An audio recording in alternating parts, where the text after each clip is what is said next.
three of us. I don't see anybody else.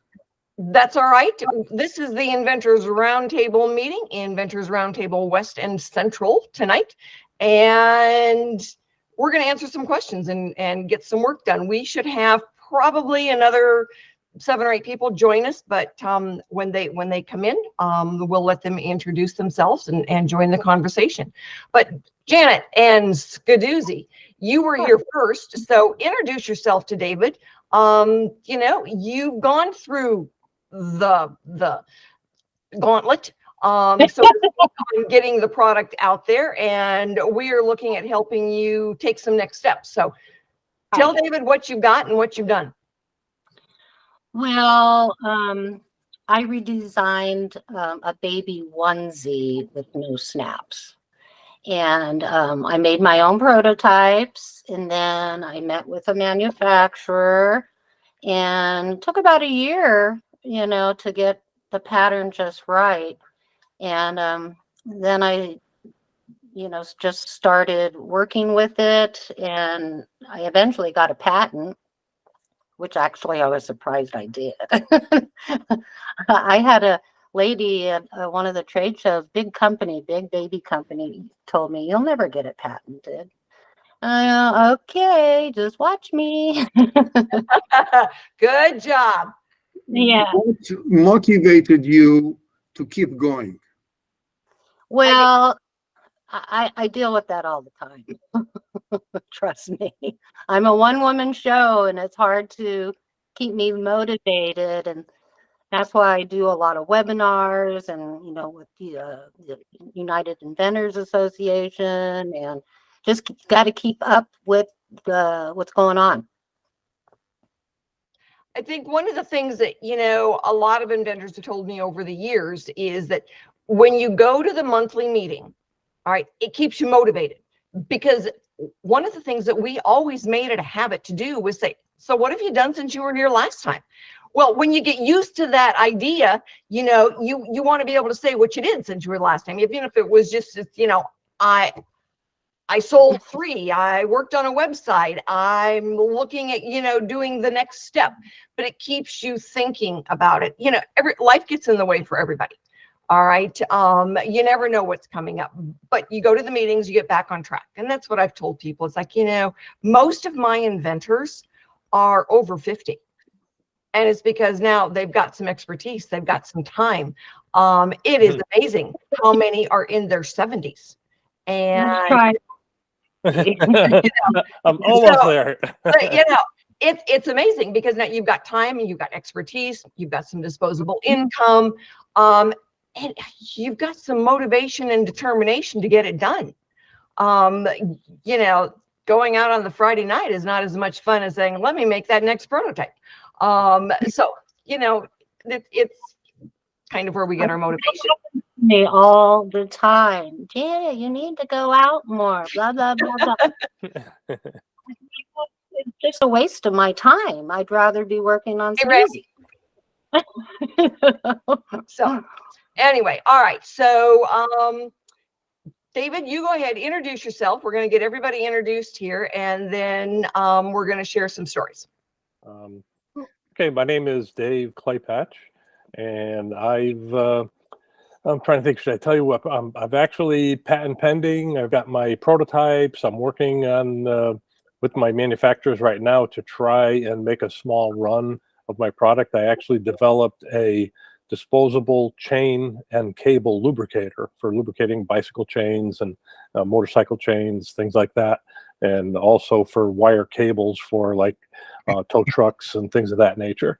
So right now I'm working on the prototypes for, the first run of the bicycle chain lubricator, and just working. In fact, tomorrow I'm planning on going. I don't know if you guys know what the Big E is up in Massachusetts. I'm going up to the Big E, and on the way there, I'm actually driving by one of my manufacturers. So I'm stopping by there, picking up some materials and doing some testing with them. And hopefully, I've already got my website up and running. And at this point, I'm actually taking pre-orders for my product. So I'm sort of doing a test market right now to see how that's going to work out. And that's where I am. Excellent. David Fogel. Oh, I was going to ask you, Dave, how much time you put into your invention, and how much money before you really started to get some order? I haven't got any orders yet. I've got a lot of feedback. I've got people that are waiting for orders. So I don't know if I can answer that question. As far as how much I put into it, geez, I'm going to say somewhere around only $2,000. So it's a very minimal amount of money that I put into it. And so if it's 3,000, I would be surprised. Including the patent? Yeah, including the patent. Yep, the patent. We got the provisional patent right now, and he did such a good job on the provisional patent. It's probably only going to cost me another $1,500 to have the full-fledged patent done. So I paid a little more up front for the provisional patent to be done right, and so it's going to cost me less on the back end. Hopefully, keep my fingers crossed. Yeah, it was about 2,500 that you did on that, simply because I sent the invoice, so I know. Yep. Oh, that's right. That's right. Yeah, it is. Yep. Yeah, it was about 25, and it'll be about another. So he'll be for the full non-provisional. By the time the non-provisional is filed, probably somewhere between 4 and 5. Okay. That's really encouraging because okay, I'll introduce myself and I'll talk about a bit more. I live in California, Silicon Valley. Put my time into engineering for so many years, and finally I said enough is enough. And I retired. One of the nice things about here in Silicon Valley, it's the weather, which is year-round, no snow, and occasionally it gets hot, but not too often. And my hobby is hiking. So plenty of mountains here, not too high, to go up and down. Sometimes I drive from home 20 minutes. I'm here in the forest. So great. All right.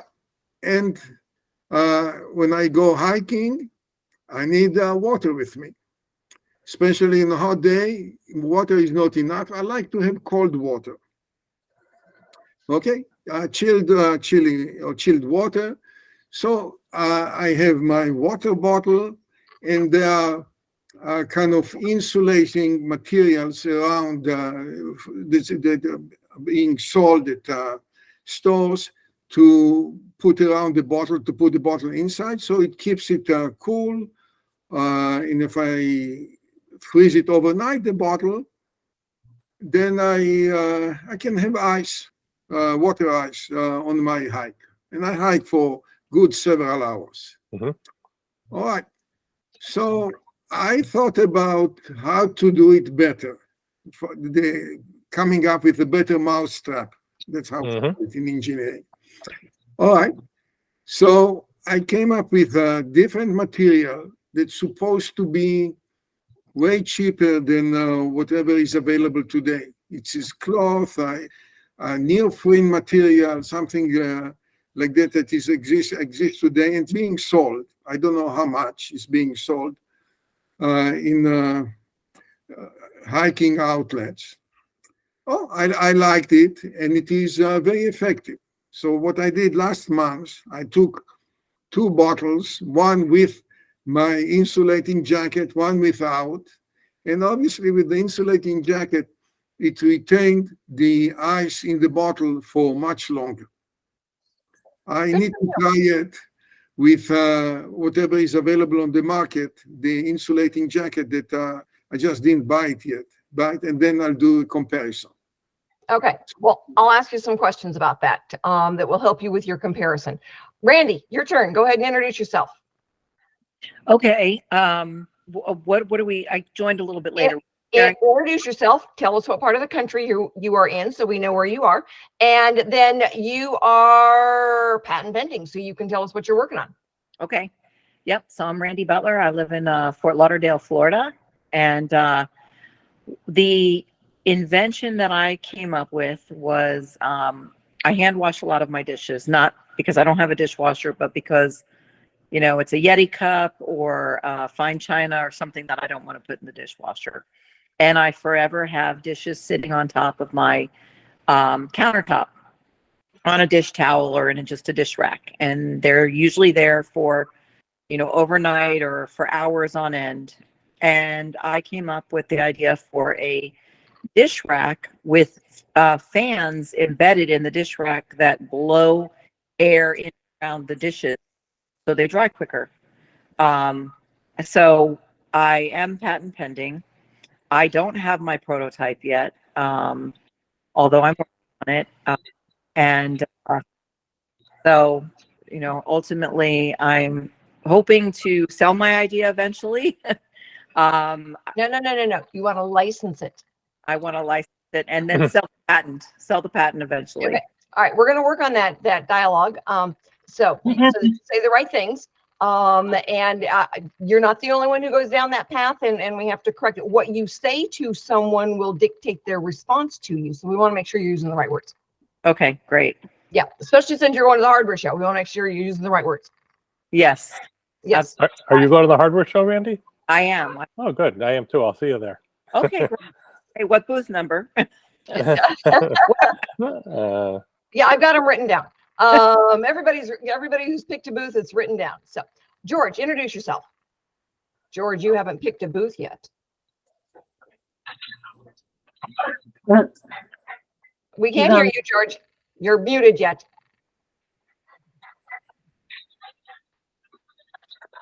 No. All right. You're still muted. There it is. No, there you go. Okay. Okay. Well, anyway, my wife just told me that my daughter's car broke down on the freeway. Can we pick up our granddaughters? So that just happened, you know. Anyway, hey, Randy, I don't think we're related, but I'm George Butler. Nice to meet you. Are you a butler? I am a butler. Yeah, I should have put my whole name down. But just to bring up the speed, or the Q leash that I'm working on, I'll be talking to Flexi tomorrow. Oh, good. Okay, because they're going to start to test it this week. They're in Excellent. Germany, and everything in Europe, they don't do anything, you know, pretty much August and September. But now, mid-September, they start to work again. So I'll on our next virtual meeting, I'll bring you up to speed with all of that. Excellent. Excellent. All right. Yeah. So I'm real excited about that. Have a great meeting, and yeah,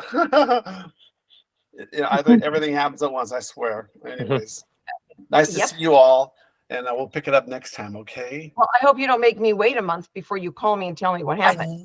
I know.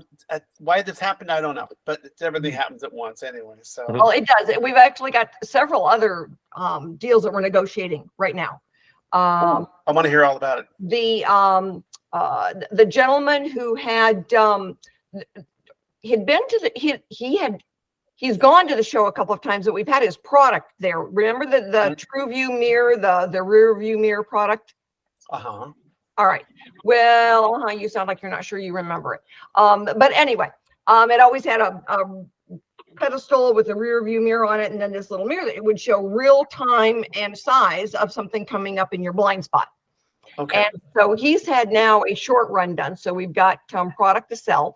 But there was a company that we found. He's got 2 PPE products. One is called Cleanos, which is for when you're taking care of someone and they've got germs, you don't want to get it on your hand. But if you use a Kleenex to wipe their face, or you're using a towel on a car with a toxic material, his invention has got a glove that goes on outside of it. Sorry, guys. And then he's got a copper. Copper is a huge killer of bacteria. I mean, it kills bacteria. Copper does. It's in a lot of things. And he's got a prototype that is moldable. So you could wrap it around the steering wheel. You could wrap it around a doorknob. You could wrap it around any place people go in and out of stores. Ones that we saw at the National Hardware Show, if you were. I gotta go. Okay. Oh, all right. Sorry. All right. We'll see you later. Thanks for the. How do I get out of here? It's a little. Yep, there you go. we found a company that's down here just a few miles from me that is exactly what they make. So we're getting ready. We've got a call tomorrow morning at 10 o'clock to negotiate a deal with them. So that's very cool. Okay, Randy. First of all, what you're looking for is a licensing agreement. All right, with a buyout at 3 to 4 years. Okay, a buyout. Okay. All right, and so you're not selling your patent. Okay, because what happens is when you say that you want to sell your patent, I mean, literally you are selling the right for them to use it, and they would be purchasing then the patent. But when you say it that way, all right, and they look at just the patent, a patent is just a draw of money. Okay. It's not until they start making product that you can put a value to it. All right, so then you're selling the business. All right, so what you're doing is you're licensing the right for them to use your patent, all right, with the idea that they could negotiate a buyout in 4 to 5 years. So when they give you, when you negotiate a buyout, they are essentially buying your patent and they own the rights to the item. Right, they're buying the business. Okay. Okay, so it's because at that point now you can look at sales and potential sales, and you can put a number on it. When people get too excited to sell their patent, the company buying it knows how to negotiate that. And it has not produced any income yet. All it's been is a money suck. Yes. So you've got to wait. Yes, Janet knows that. You've got to wait until you get to the point of having the value. So, Grandpa, David. Is that buyout? I know usually when I sold my other business, it was 5 times the profit of the business. Is that still a good rule of thumb? Your annual profit? It's going to depend some on the industry, but you know, we'll find out. Okay. Like I said, we'll find out more about that as we go on that. Okay. Okay. All right. So we are going to look at, I put in my notes that we were going to talk some about, you know, some of the scoundrels that are out there. We had the radio show last week was based on scoundrels. We certainly want to be able to help people avoid the scoundrels. And one of them, I had one lady call and tell me what was going on, and she was so upset, and she then went to her credit card company and they entered into a fight for her on her behalf with this company. But not 5 days later, I had another inventor tell me about the same company, and she was 18,000 into debt with them. Well, not into debt because she paid that one, but then they sent her another invoice for 18 grand, and she had nothing in writing of what they were going to be offering. So some of it is, you know, looking at the agreements when you hire somebody to do something for you, especially in those early stages. We use a work for hire agreement. I give them away for free, sometimes using then a non-disclosure, non-compete, non-circumvent is very helpful. Now, in a work for hire agreement, there is wording that would deal with some of the non-circumvent, where any work that they do is work for hire and it still belongs to you, the inventor. And that's where they were fighting back. This company says, well, if you don't pay us any changes we've made to your patent, we're going to steal. We're going to basically steal what you showed us, and we're going to manufacture it ourselves. So they were just awful to both parties. Well, surprisingly enough, one of the gentlemen today called me and he says, well, I'm going to use this company to make my 1,200 hammers so that I can bring them to the National Hardware Show. And it's like, let me tell you a story and let's see if we can find somebody else. He goes, you have got to be kidding me. They've already sent me an invoice. And it's like, I don't know what to tell you, but you might want to rethink this. So I've got, 2 of our good manufacturers and prototypers that are going to get in touch with him tomorrow and see if one of them can't help. But you've just got to be aware of what's going on out there. I mean, this person he's out there. We see him at the National Hardware Show every year. People know his name, and it's really scary. So. Did you say he was bringing products to the hardware show? I thought they weren't supposed to sell anything there. Well, he's going to just bring some samples. He's Oh, going to okay. bring a half a dozen or so with him, but he wants inventory that he can fill orders. Okay. So that, it's great when you can have some inventory where you can fill some orders when you get back. Generally, they're not looking for filling it. I mean, there's a few. It's like if you've got it and you can fill the orders next week, that's great. If you can't, they're looking generally for the next quarter, business quarter is what they're looking for. Okay. So anyway, so David Fogel. All right, I got a David Claypatch and a David Fogel. When I go Dave, I'm talking to David Claypatch. When I go David, I'm talking to David Fogel, just so that I can keep you both straight in my head. And so when you are looking at doing some analysis, we're going to get Janet in here on this too, because she invented a onesie. Well, she didn't invent the onesie, and she couldn't call it that because it was a protected name. But it was something that had been, pretty basic in the baby industry for decades. All right. But she came up with the better widget and got a patent on it. So it is not unusual that it's the better widget. One is because everybody knows the problem. You got a newborn baby, putting it into one of these. You always want the onesie, but getting it into the onesie can be a challenge. So when she did her better widget, it's easier to, you don't have to put it on over its head. It doesn't have snaps, all the things that a grandma and grandpa would be concerned about. But it's still a one-piece outfit, basically, right, Janet? Yeah, one piece. Yeah. And so, when you look at a better widget, all right, sometimes it's because the one thing that you're making, you found a way to make it that's less expensive. All right, then your patent might not be on the thing, it may be on the process of manufacturing. We've seen those go very well. All right, the other thing is that when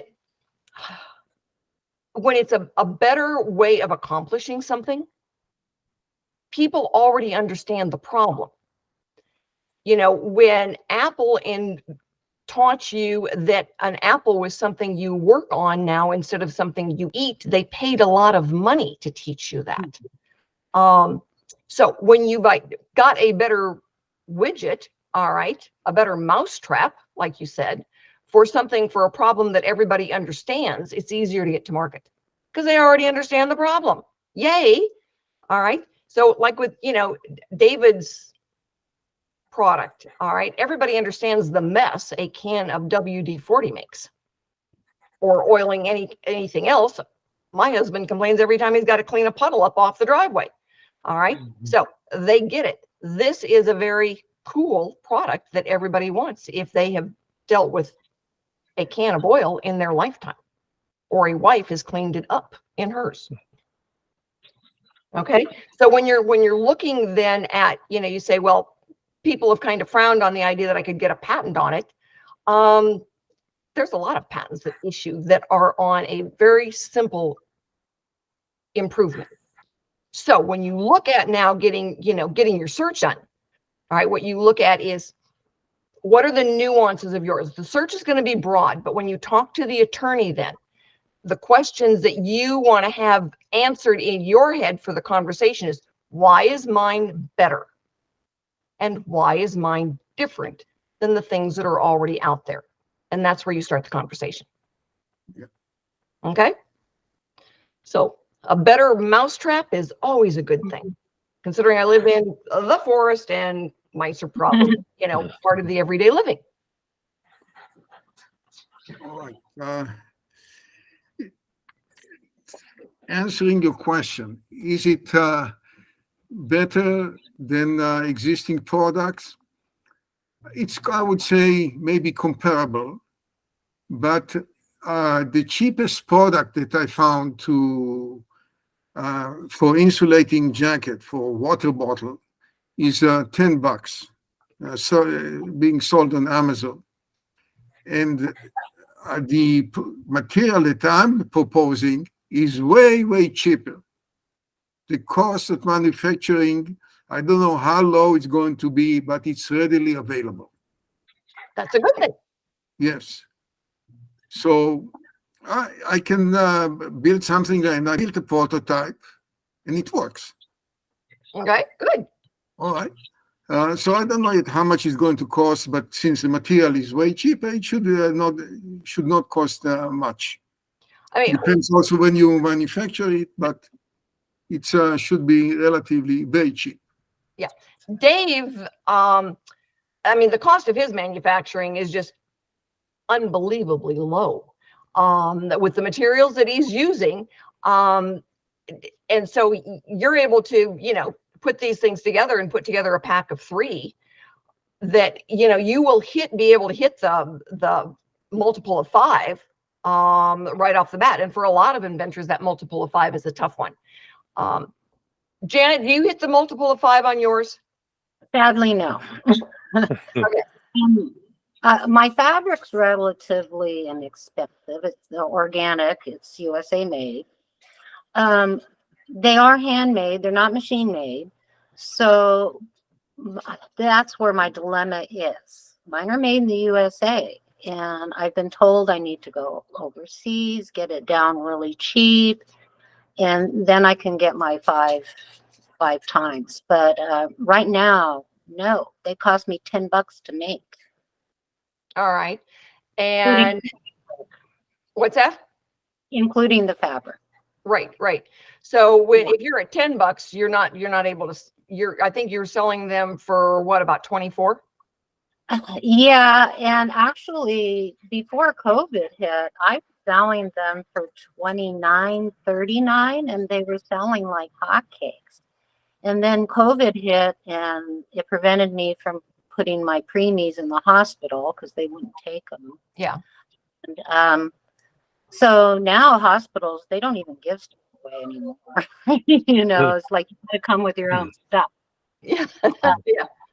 Unless Are you get into a grant type situation. Are you planning on licensing or selling on your own? I think I would like to license, mainly because I'm a one-person show. I need help. I don't have the infrastructure. Yeah, I got inventory, but I couldn't handle, say, a $5,000 order. It would be a 6-week wait. Yeah. I think that, I'm going to set a time when we can talk to Locker Innovations. We'll do a video call with them next week and see what kind of, advice he can give. I've got 2 other ladies that are working on baby products. So we'll get it lined up so that, we can talk to him. He does not license, but he knows the industry. So he would be able to point us into the right direction.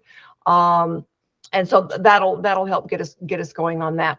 But and you don't have any issues, somebody else is going to manufacture overseas. No, I originally wanted to be made in America, but I'm finding that that's futile. There's only a small select group of people that want American made and will pay the extra bucks for it.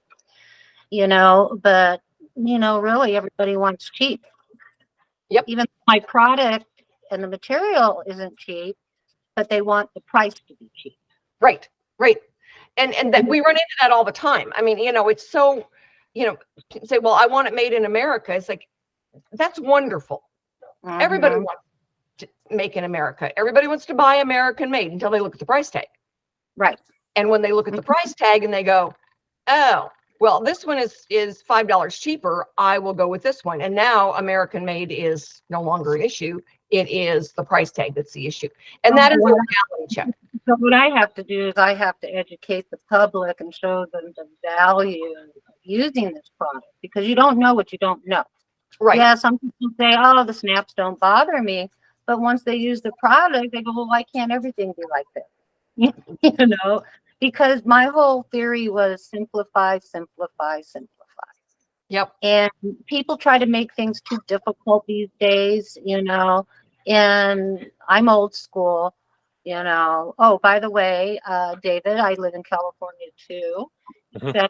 I'm in the Sierra Nevadas up by Lake Tahoe. But I forgot I lost my train of thought. It happens to us. So, Dave, you wanted to make a comment. Yes, I was going to ask if you're planning on licensing it, would it be more important now to show proof of sales, even if you were breaking even on the, and then once you showed the proof of sales, you could actually license it? Well, that's the thing. What does licensing entail? Because some people don't have any sales and they get licensed. Right. So it depends on the product. That You know, and in a everybody knows someone that's going to have a baby, and it could go worldwide. I mean, they're always going to be babies. And then my little diaper check slot in the back, I seriously think that's why I got the patent.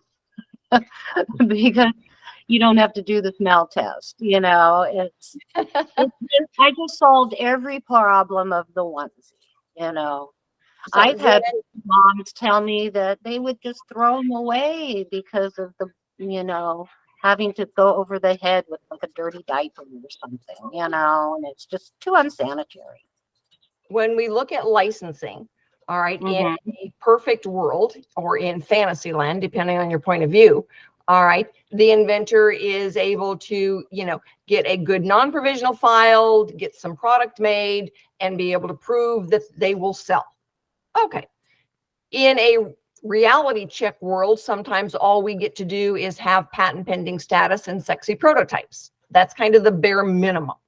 And Happy Land, you've got really nice prototypes. You might be able to, have a dozen of them made so you can send them out when somebody wants some. But you are in, as far as, if we have a chance of licensing this, Janet, you're in Fantasyland, because you've been picked up by the Walmart website. So you've got proof of sales, ongoing sales. You've been out in the marketplace for, a bit. Your patent is already issued. So those are always good things. What it means then in the licensing world is that we are able to ask for a little bit more on the rate. All right, the percentage that they pay.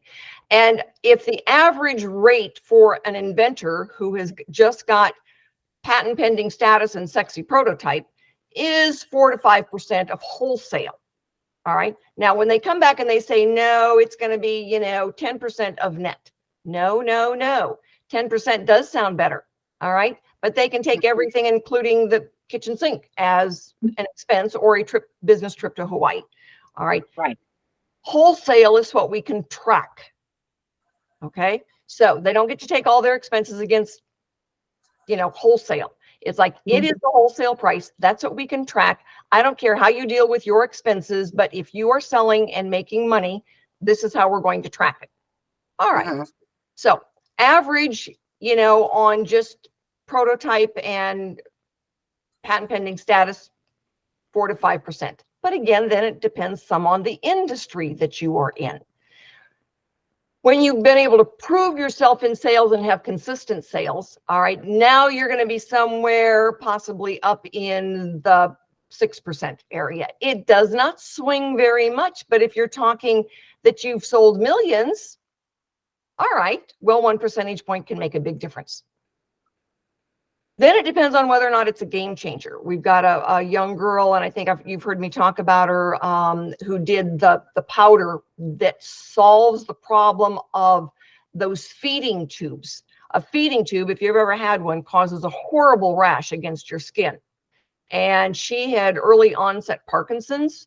When she graduated from high school, she went to college and became a chemist.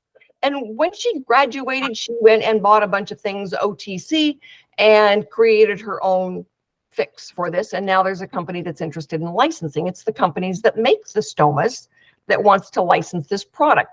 It's a game changer. They know it's a game changer. We asked for 7%, they agreed to it. So when we look at then, what is the industry? Is it a game changer? All right. Who's the ones that talking? I mean, these guys know the problems. They recited, all the problems, all the chemistry, and she had answers for everything. Makes a big difference. All right.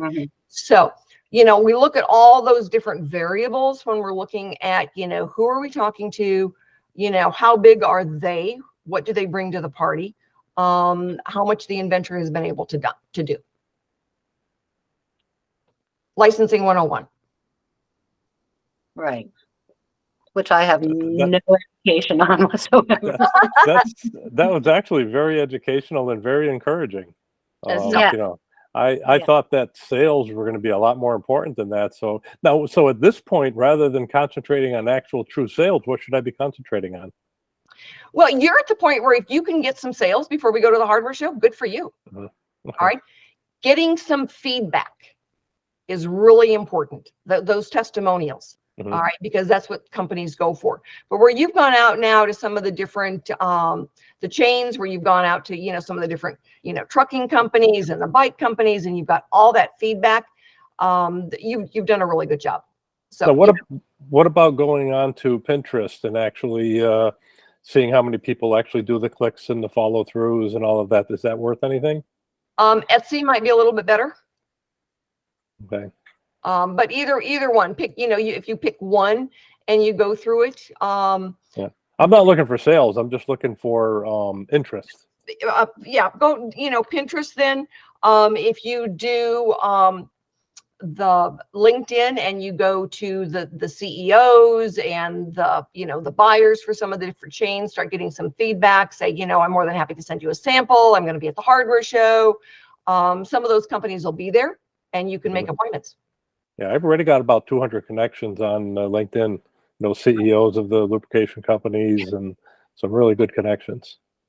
What you can do is you can say, hey, I'm ready to start taking orders, take orders from them. Say, I will be able to fill orders, in a certain time. And, you could take a few orders. You can always take an order and go to the bank and get a loan on it also to help pay for it. As long as you have that order in your hand. Yep, there you go. There you go. So, Randy, how are you doing on your prototype? Are they getting it done for you? No, I mean, they were working on it, and we had a few calls about it, but I don't have a prototype yet. No, I know. They take months. Okay, And yeah, it's unfortunate, but it is, and it is with all of them. So the time frame when you say, all right, when you say, in their mind, that's kind of the way it is. And I talk to these companies all the time, and it does take a long time. It does. okay, yeah, it is taking a while, so longer than I hoped. I know. It always is. When you get them to write it down and say, what is your time frame? In your mind, double it.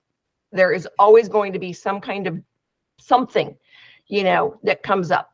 There's going to be a storm. There is going to be, nobody put pandemic in their 2020 business plan. We hope it's not going to happen again. But, the best way to there's, always going to be some kind of shortage, some kind of holiday, something. In your mind, double it. You won't be so disappointed. Okay, thanks. Okay. Yeah, what I've learned is you can't take things personally. Mhm. You just, you got to have a tough skin. I mean, even some, I always ask when I send out an order, I write a personal note and I said, we love reviews, good or bad, because it helps develop our product, And it's kind of just, and I also thank them for contributing to mesothelioma because 10% of the sale goes to mesothelioma to find a cure for asbestos cancer. So I'm involved in that community too. It's good to have a cause or a charity, that you can donate to. That helps your ranking too up on Google and your searches. In fact, October 19th, let me tell you, back east, there's so many events going on. There's the United Inventors Association, and there's the Mesothelioma Advocate Day that I'm going to miss because I have other obligations on the same day. It's really crazy. All the stuff I'm interested in is all on the same day. I understand how that goes sometimes. So you just have to, Yeah. pick But your it's spot. just, it is keeping your name out there, you know, and I've dumped a lot of money into this over the years. And, you know, sometimes I get defeated and it's like, "Ugh, I should just give up, you know. I got a patent, you know, I've accomplished this, you know. Do I have the energy to keep continuing? I ask that myself all the time. You know, I'm no spring chicken, you know, I don't work like I did in my 30s, you know, and have that energy. You know, I take a shower and I get exhausted. I go lie down. But yeah, it's hard to keep a positive thing going all the time. And No, but I find it most inventors are wired with the idea of they don't give up. no. And even when I said that, you know, I knew in my heart it wasn't true, you know, because that's just not my personality. And that's why, you know, I mean, one of our inventors last year was 79 years old at the National Hardware Show. They won the Retailer's Choice Award.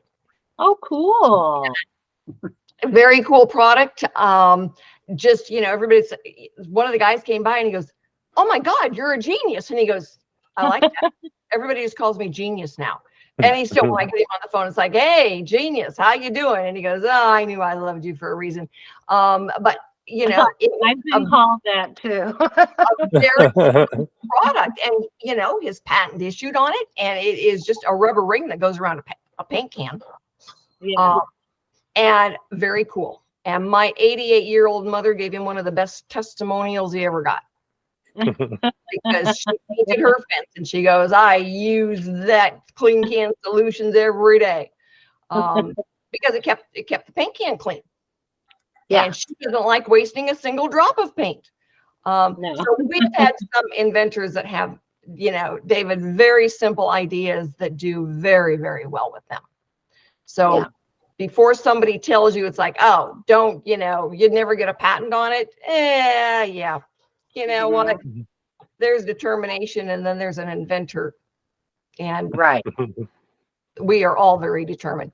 I think I had a lady, she called me the other day and she goes, she'd talked to several people and they'd say, "Oh no, you know, you'd never get a patent on this because you're using things that are on the shelf to make the prototypes." Well, that's the worst advice. I mean, I know everybody here has used stuff off the shelf to make their prototype. My first prototype was a white T-shirt. There you go. I used the fabric from a white T-shirt, and I went to the ABC trade show in Vegas. To look back on it now, I was so embarrassed. It was horrible. Horrible. You We all know. have to start someplace. Yeah. But almost every prototype that I've seen started with stuff that was bought off the shelf. So yeah. And so I told her, I said, you know, find yourself a different support group. Because when she told me what it was, I'm thinking, okay, that is pretty cool.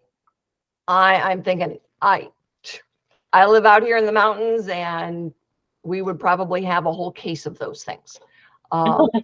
You know, get it done, dear, because there's a market out there for it. So we'll see what she does. But anyway, David, you've got any more questions for us tonight?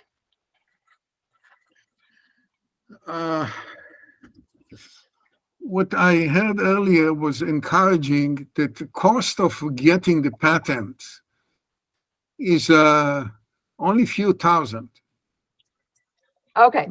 Let me break. Here in the Valley, when I asked a patent attorney, he told me minimum $20,000, $30,000.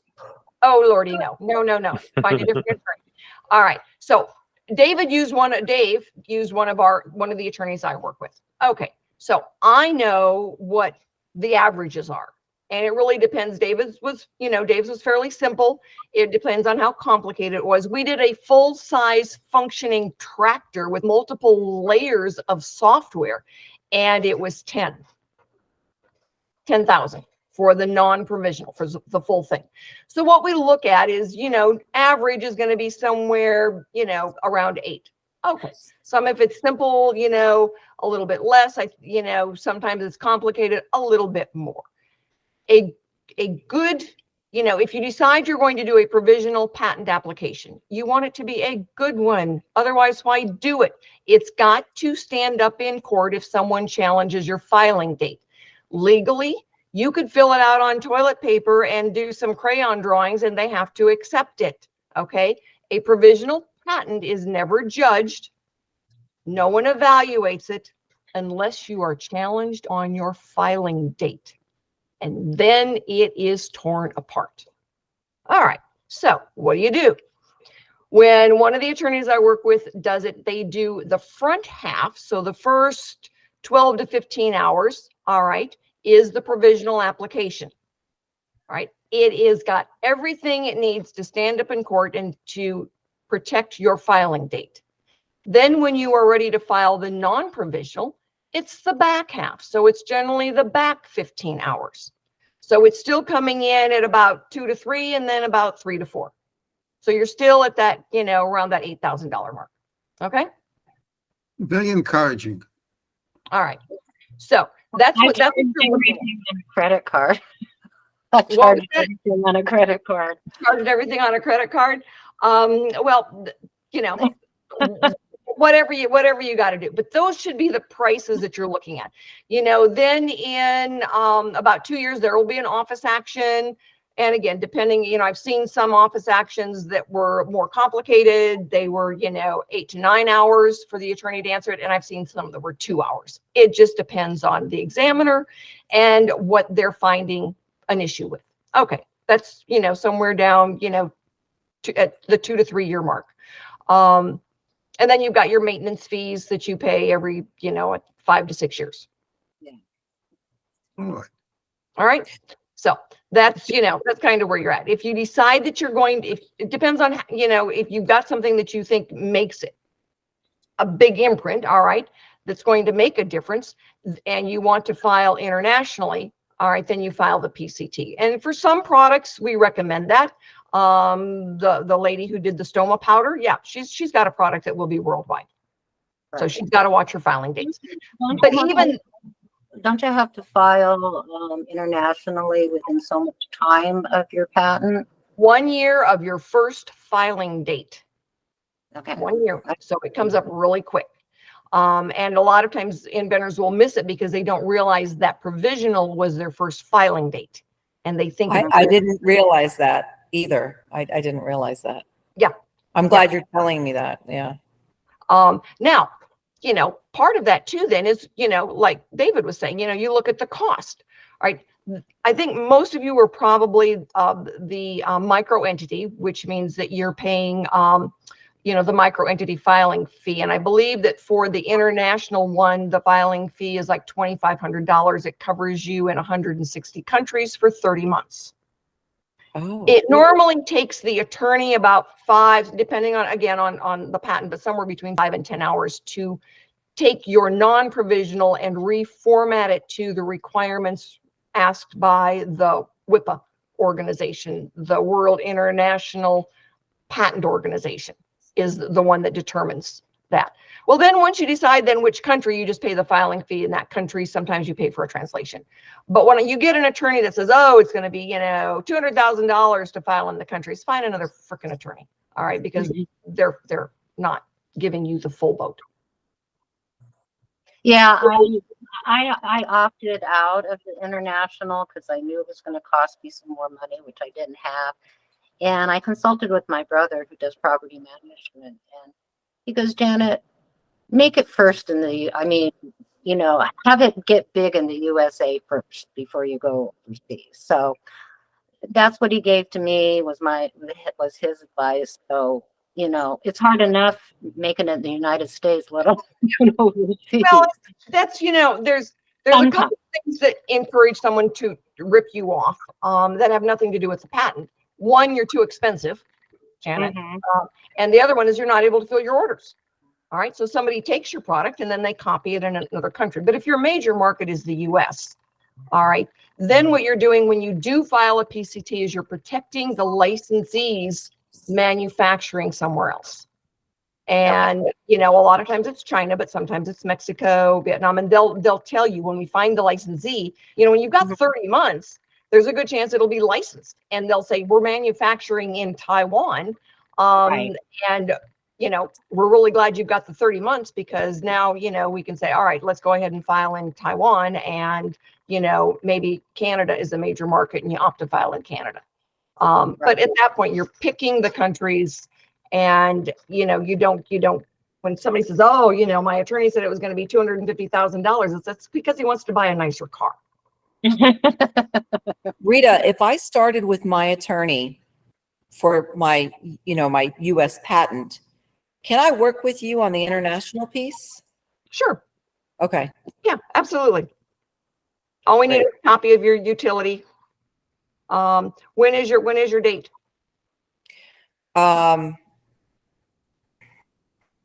I believe it's February.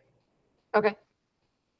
Yeah, it's February. Can you explain a little bit the difference between a utility and a design patent? Because I have a design patent.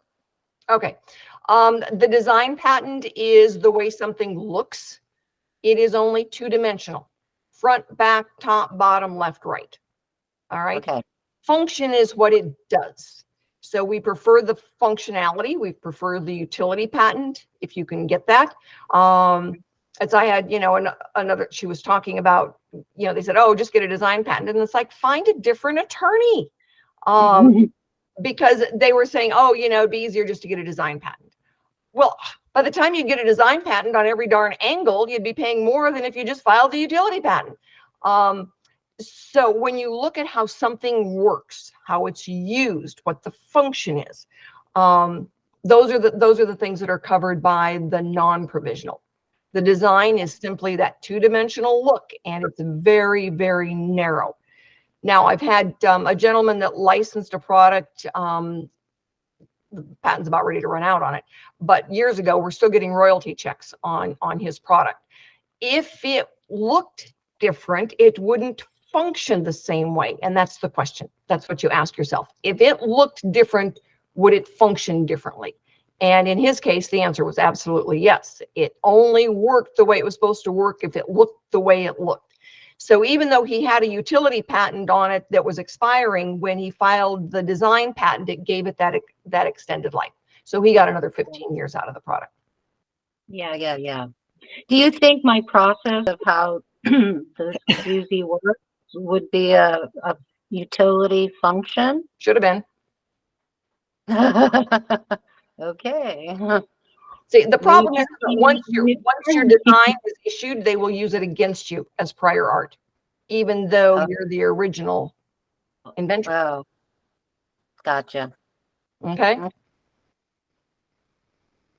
So, yeah, you can you always look at if it's possible to get the utility if possible, because it's stronger, and that allows them, the licensee, you know, they can make it different shapes. They can make it, you know, they can add variety to it. They might add some different features to it that it would all be covered by the utility. I had a gentleman in Colorado that did a, he couldn't get a patent on the product because it was made out of pine dust and lanolin. What he got the patent on was the machine that made it. And so sometimes it's the process of making something or the machine that makes it that has the strong patent, as opposed to the product itself. I mean, and I use that powder every single day. That is one of the few things that I know of that is shipped by the container full to China, and it sells in a $10 bottle. The bottle's about like this, and it's $10 in the US, and they sell it in a little makeup container for $150 in China. Oh, wow. It is the best makeup soap you would ever find. Very, very cool. Very, very cool stuff. It's called Pine Right. You can find it online. So Rita, if you have a utility patent, do you have any trouble getting the design patent? No, a lot of companies do that. They will take the utility, but you've got to keep in mind the time frame. But I'm saying they won't hold anything against you like they do the reverse. If you get absolutely. So- If your utility patent issues and then you try to go and do a design patent, they can use your utility patent against you as prior art. so usually you get one or the other, but not both. You know, Okay. it depends, Dave. All right. I hate to keep using that because it makes me sound like an attorney. But anyway, what they look at is sometimes there's a certain angle of a product that is really important to protect. All right. And a design patent is a third of the cost of a utility patent. So for some companies, they want that extra coverage. Telephone companies, they get design patents on the cases that your phones are in because they can't get utility on them anymore. And so they'll change the curve of the phone and get a design patent on it. So sometimes it just depends. Business. That's another question I have. If I change something or say add a hoodie to my design or a collar, is No. that No, it's not. What they look at is it an obvious improvement? And if it's obvious, no, they won't give you a new patent on it. All right. Oh. So David, your hand is up. What is a utility patent? First time I'm hearing this terminology. Okay. All right. It's a non-provisional. A non-provisional patent is a utility patent. It's the way it's used. And utility is just kind of the street language of the way it is. The non-provisional is the first phase, and then the provisional patent application, and then you get the non-provisional patent application. And so the non-provisional is a utility patent as opposed to the design patent. You cannot get a provisional patent on a design patent. that's what my attorney told me. Okay, thank Okay. Okay. Anybody else? Questions, comments, something you want to share? I could share something about that rear view mirror you were talking about. Okay. I just heard this the other day that the rear view mirror got invented back in the day when they were racing. They didn't have a rear view mirror, so they used to have an extra guy in the back of the car looking out the back, telling the driver what to do, and then they invented the rear view mirror. There you go. Necessity, right? Necessity is the mother of all invention. So I had seen a program on the invention of the shopping cart. And, you know, back in the old grocery days, you would give what you wanted to the clerk and he would go and get the stuff for you. But he was noticing he was spending too much money on the labor and the clerks and all that. So he decided to have baskets that people could shop themselves. But then he noticed they weren't filling them up as much because the baskets got heavy. And so he tinkered after work and came up with a really rudimentary shopping cart design on a wheel. And he encouraged when they came to the store to use them, and nobody would use them. And the guys would go, "No, I can carry the basket. You know, I don't need a shopping cart." And even the women wouldn't do it. So he goes, "How am I going to get these people to use a shopping cart?" And he hired a beautiful woman model and a male model. And as soon as the women saw the beautiful women with the cart, oh, she can do it too. And the man followed suit too.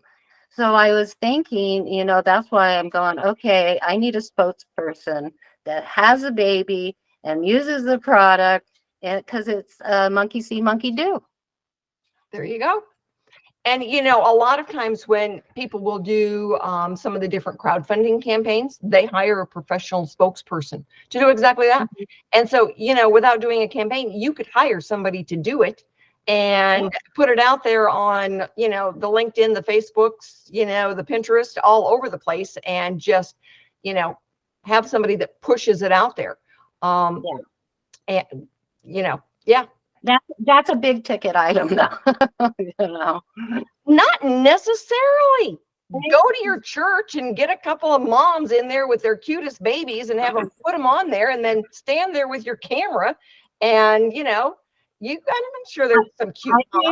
I do have a friend that she's having a baby in November, And I'm going to take more pictures of the new, the organic products on her and stuff, and really plan it up, do some more videos. I need to do more videos. Do some videos. You can do some simple videos. And then what you want to do is you possibly hire someone to do the voiceover.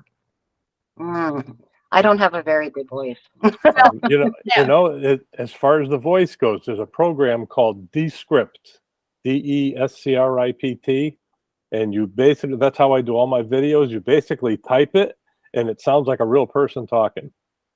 Really? So you don't have to do any voice at all to it. It's actually designed for podcasts. So if you create a podcast and you're saying a lot of uhs and ahs, or you want to say something in between, it actually has artificial intelligence that copies your voice exactly, where you can actually go in and edit your own voice. So let's say if you make a podcast, it comes out in the text format, and you can go back and change the text format, and you can't tell the difference where it actually added or subtracted or whatever. So it's only $15 a month. So it's Descript, it's called. And how do you spell it? Descript, Descript. Yeah, I'm just gonna verify that to A lot of Descript, but it's a great program. Exactly, if you can create your own videos, you just drag the pictures in, you type in what you want it to say. You could pick the artificial intelligent voices that you want, and there's like 10 or 15 to pick from that are free, and it actually creates the whole video with the voices and everything. You can go through and edit it and change the whole thing without doing any recording. Really cool. Yeah. See, I told you that a lot of times the best resource you get is the inventor sitting next to you. Exactly. They've been through the gauntlet. Go to if you want to see what it looked like, my website is Lubentoss, LUBENTOSS, LUBENTOSS.com. And scroll down to like the second screen and you'll see a video. If you play that video, you'll actually hear it. It sounds like a guy talking. It was all computer generated. Wow. Yeah. Okay. Yeah. Very cool, Dave. We might have you give everybody lessons at the hardware show. So, all right, guys, if there's nothing else, we'll tie this meeting up. I don't like to take you more than more than an hour or so for one of our meetings. So it's good to see everybody. Take care. If anything happens, you need anything, you give me a call. And if y'all want to talk to Dave, I'll give you his phone number and email at some point. Hey, Rita, could you hang on for a second after everybody's gone? I got to just ask you about the show. Okay, Okay. not a problem.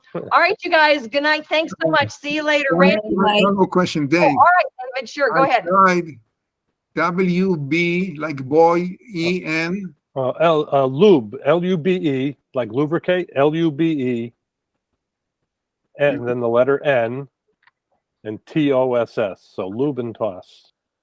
It almost sounds German, Lubentoss. All right, I'll find it. Okay, thanks. Okay, All right, take care. let me know. I'll email it to you. All right, guys. If you need anything, let me know. All right. Thank you. Thanks, Rita. Okay. Bye, everybody. Thanks, Rita. Take care, everybody. Bye. Okay. Right. Hey, Rita. Thanks. I figured I'd save you a phone call. First question: we're just doing the plans for going to Vegas, and I sent in your first deposit, and it said you only had to send in part of it. But then I got another bill like immediately right after. Is that second portion due right away? It was like it's just part of the way it rolls. I will go back. I was waiting for a few others to get their payments in, and then I can go back in and change the date on those. Okay, so when's that second payment due? Do you know? Whenever I decide. Okay. Okay, let me know. Yeah, because I'll have to do some adjustments for everybody. Some paid, more, some paid a little bit less. One guy tried Venmo and I ended up getting, $1.50, so we had to rechange it. And stuff. So I'll go back in and correct those. You're staying at the house, so I'll have to, figure out what that's going to be. That was my next question. Yeah. What's the story with that? And there'll be a couple of other option things that come up. I just got my contract from them. So, we'll start listing what those other options are, and then you'll do a final invoice. So I'm looking at that being somewhere right around the end of October. Okay. Sounds good. I just didn't know if I needed to make hotel reservations or anything else. So I'll hang No, on. I've got you down. I've got you covered on that. And so we'll get all that taken care of. Okay, great. Sounds good. And I was running into some issues with the product. The way I actually made my product, I actually was using a heat process for putting the holes into the applicator, and I was melting it, and doing that, I was actually not knowing I was cauterizing it. And then when I started making my short runs, I was trying to make like a couple of hundred of them, they all started leaking because I used a die cut. So now I had to look for a different vendor for the foam, and I think I found one. They sent me samples. I'm still waiting to get the original stuff in. But so yeah, I got held up a little bit on the manufacturing end of it, you know. All right. But we're doing good. I think hopefully within the next couple of weeks, I should have a couple of hundred of them to be able to send out and get feedback, and at least, and then on my website, I could actually, sell it rather than saying pre-order. Yeah, no kidding. That's great. That's great. Yeah. Okay. All right. I'll talk to you later. Okay, thanks. Talk to you Okay. later. Okay, see ya. Bye.